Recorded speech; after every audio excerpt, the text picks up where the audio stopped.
Hi, I'm Madonna Guy from New Leaf Natural Therapies in Wynnum in Brisbane. I am wanting to chat to you today because I did a few radio segments earlier on with one of my good friends, Linda Moran, and she has a master's in social work and counselling, and she's gone through chronic fatigue. And one of the things that she said to me on radio was, make sure you say how many things that people can, how many reasons there are that people get chronic fatigue, because you can imagine when people go to the doctors, quite often once they do all their usual blood tests and find that the iron and B12 and the thyroid and nothing's out of kilter, the doctors basically go, oh well, you must be crazy, go off to see a psychiatrist and you'll get some antidepressants and you'll be fine. Whereas chronic fatigue has so many reasons, and there's well over 50 reasons that have been connected to what stimulates the chronic fatigue. So with my lady this morning, it was actually 4 bouts of sunstroke over a few weeks that damaged the mitochondria in her cells and basically stopped herself from creating energy. So now she's several years down the track and life is fantastic, and she found the solutions that she needed, and she also found functional medicine practitioners who were willing to work with her and look at other things to check for, and so she found solutions. So between our kinesiology and the massage and acupuncture with Rob, she's been doing really, really well. So there are many things that cause chronic fatigue. So like I said, sunstroke was just for her one of the things. But in the background, often things like old viral infections that are living in the body and they're not current. So you might have had Epstein-Barr virus at 15 years old. You might have had Ross River virus at 22. You might have had the influenza A, B, C, or D virus at some stage. And all of these, each time they leave an imprint on the immune system. And if these infections stay in your body, sometimes they're just creating this low-level inflammation. So old viruses can be a trigger for chronic fatigue, as can things like sunstroke, but also things like heavy metals. Now, every time you've got a power plant, that releases mercury into the environment. Mercury is one of the things that binds with magnesium.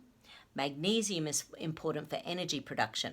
So when you have something like chronic fatigue and you're taking magnesium, if you actually have high mercury, the magnesium really isn't doing anything. You get something like 12 to 24 times less energy out of your magnesium if you've got high levels of mercury in the body. So you need to be thinking about doing something to firstly find out if you've got heavy metal, and my personal preference is using our oligoscan machine, because the oligoscan machine gives us, it takes like a readout of the palm of your hand in 4 spots. So it's reading out what's stored in the bones, the blood, the muscles, the nerves, the tendons, the ligaments. So it's not just what's being eliminated from the hair in hair mineral analysis. It's not what's just in the bloodstream in a blood test. It's actually what's stored in your body right now. So therefore, if mercury is very high and magnesium is either okay or very low, that's like it's a classic combination for chronic fatigue. Another thing can be that you might not be getting the energy out of your food you're eating. So that fatigue might be becoming more because of the pancreas. So when we're looking at mineral levels, you actually need good levels of vanadium and chromium, which are 2 minerals that actually make insulin.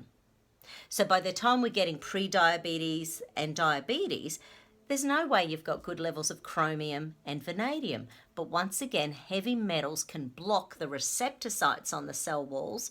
So perhaps you've got enough of the minerals, but you've got heavy metals that are binding with the receptor sites. So the body can't create or utilize the insulin as well because of the heavy metal toxicity in the body.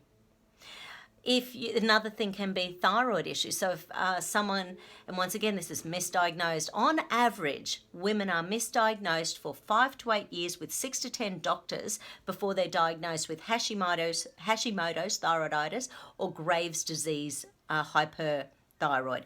So basically these are really challenging things if they're not being tested properly. And a complete thyroid count, if you suspect thyroid because you've heard, oh gee, it's in my family, let's check it out. You not only need your TSH, your thyroid stimulating hormone, but you also need your free T3, your free T4, your reverse T3, and your thyroid antibodies. So that is a complete thyroid count.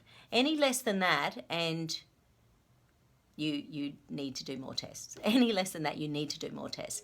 So Thyroid is another reason for exhaustion. And once again, if your body's inflamed and toxic, that can stop the conversion of T4 to T3. So T4 is inactive thyroxine, T3 is active thyroxine.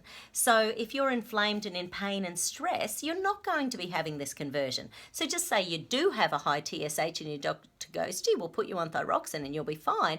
But you've got inflammation, you're not going to be converting that T4 to T3, and doctor's just going to keep on upping your dose of thyroxine. So, not the way we would do it. We would actually look at the cofactors you need, like selenium and zinc and iodine and that sort of thing, and reduce the inflammation in your body with products that help to reduce inflammation, like high potency, fully purified fish oils and things that actually help, like activated turmeric and curcumin products. PTSD, oh my goodness, there are so many studies that look at PTSD, post-traumatic stress disorder. So people who have had a traumatic event, and even one can lead the way to chronic disease.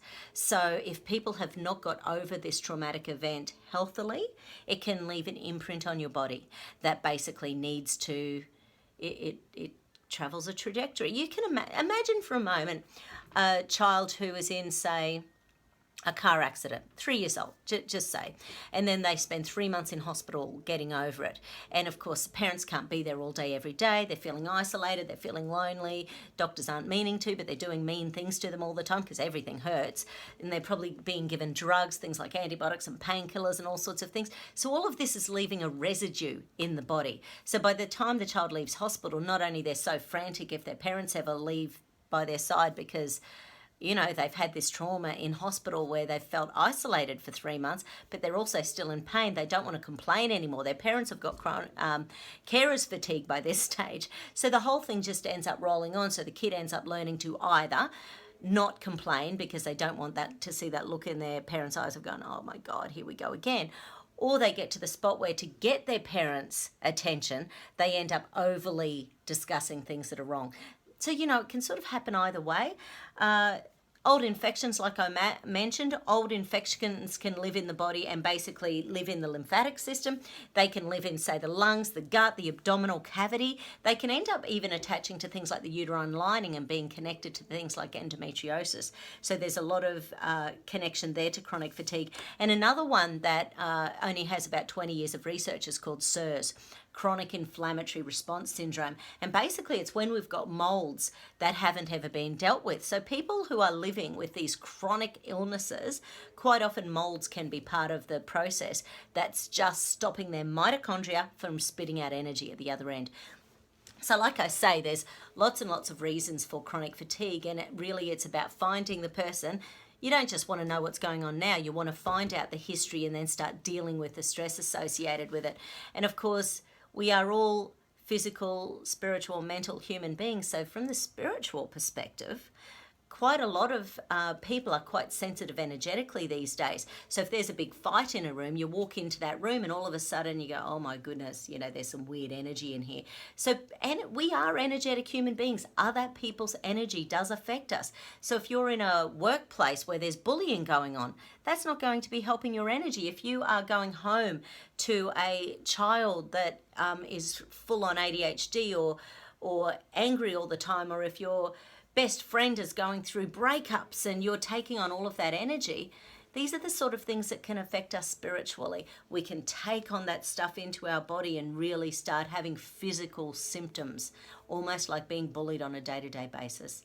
Anyway, chronic fatigue syndrome, there really are answers out there. It's about finding yourself a really great naturopath, a really great functional medicine practitioner, and someone who really knows how to change the way that the body works, whether it's a fantastic kinesiologist, whether it's a fantastic, say, the quantum consciousness healing that Rob does, whether or not it's things like the counselling that you just need to get that off your chest and get another perspective.